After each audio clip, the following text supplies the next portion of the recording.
This is such a great character for you. I think it shows off your dramatic and your comedic skills, which we also got to see not too long ago in Ted Lasso as the Incredible Zava.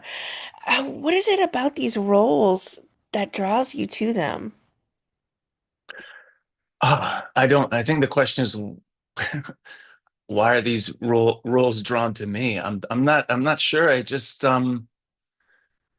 Yeah, I don't know. I mean, I feel happy and grateful that I get to have fun with these kind of characters. And, you know, while there are some similarities, they're very different. And they kind of pop in different ways and they live in different worlds, and it's always fun to do that as the actor. But I mean, your guess is as good as mine.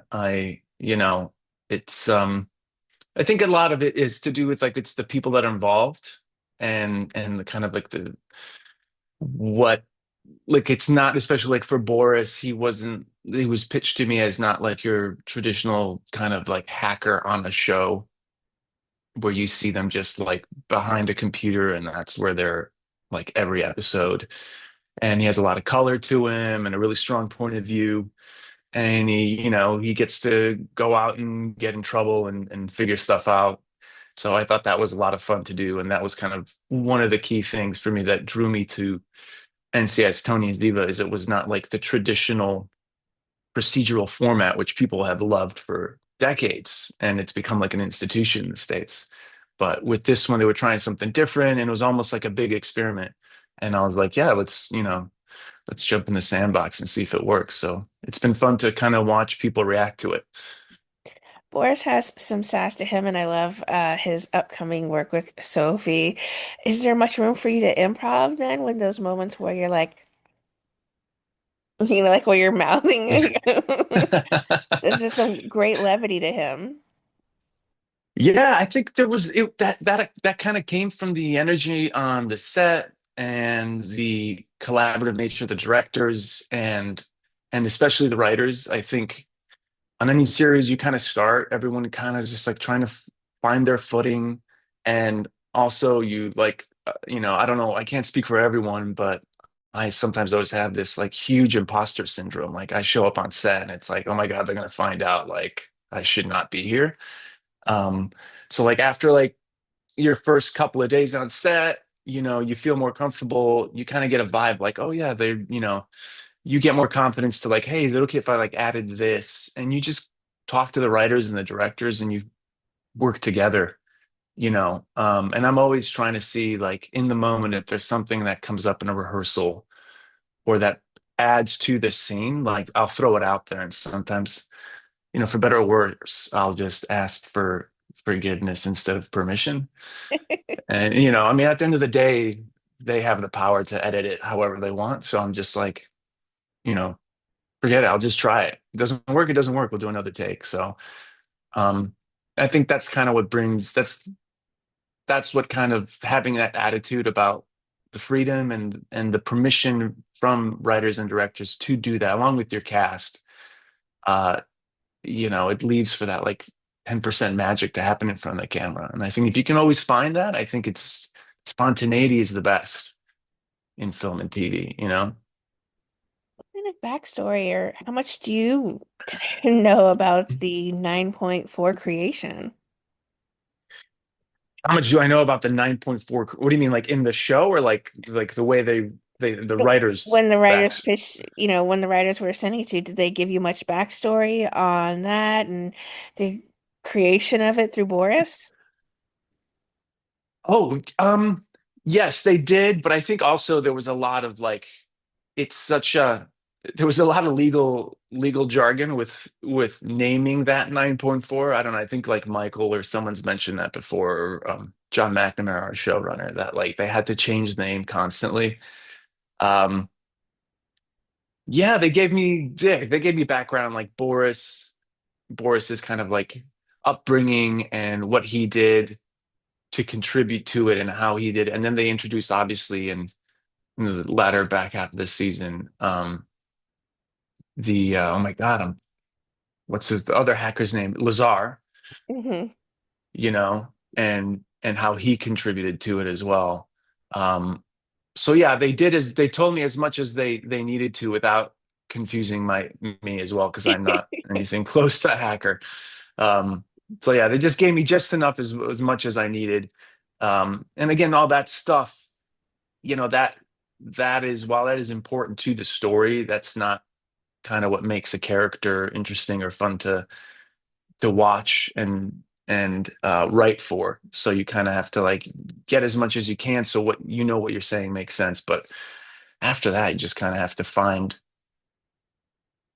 who this person is, what kind of energy they have, what kind of dynamic and point of view they have with the other cast and where they're at. And I think that's what can make it entertaining, not, how much do I know how this works specifically? You know what I mean? Well, episodes 8 and 9 for this season are just incredible. Do you have a particular favorite episode or maybe scene that you're most proud of the work you put into, or maybe even challenged you the most? I mean, it was all I mean, this show was so much fun because we got to shoot in so many like really cool locations and places. It's a really good question because like nothing, one thing pops to mind because I there's nothing that was like this is. I mean, the wedding scene was challenging because we had to shoot that. It was the middle of the heat wave in Hungary, and we had to shoot that over like days and days for different episodes. And that was challenging, but it was really gratifying to see that come together um, when the episodes aired. I mean, I love the stuff coming up with me and Tally in the tunnels. That's a lot of fun. Basically, anything where Boris is like not in front of the computer, I had a blast doing, and I had to like going to these exotic locations and getting into these like situations and trying to figure out how my character would behave and interact in this part of the world where he's not used to being. He's used to being in like a dark room doing his thing and then maybe go and have brunch with Fruji, you know. Um, so yeah, I think anything outside of the like being in front of the screen was my favorite part of shooting the show. And I mean, that's an honest answer there. Yeah. The show is just such a hit. It's become so incredibly well received. What does that mean to you to be a part of another series that has just become a fast fan favorite? I mean, like I'm grateful. It's crazy. Like you go on these with this career so unpredictable. You're like you're not sure how any of this is going to turn out. So you just kind of show up in good faith. You don't have control of how the audience is going to receive it. So it's been really, really sweet and touching to see the fans reach out on social media and with like the great press the show has gotten. It's been really nice to see that people are enjoying the work we've all put in. Um, and and the kind of the creative leap and risk the show and the creators and the writers took and Paramount with kind of being loyal to the show like NCIS, but then also doing something completely that no one's ever seen. And it's been a blast. Like my wife and my daughter enjoy watching the show, and it's like genuinely do. It's like fun. It's easy. It's a feel good kind of vibe.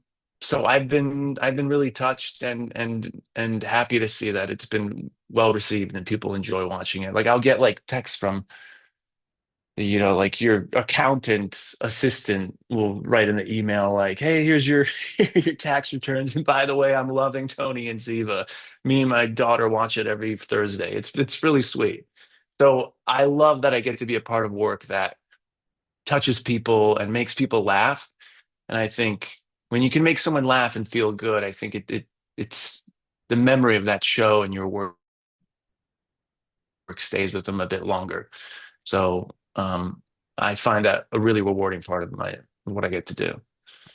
Oh, you're so good at mixing both of those things, especially, here on Tony and Ziva. And it just started with Ted Lasso, and here you're just doing such great things as well. So thank you so much for your time.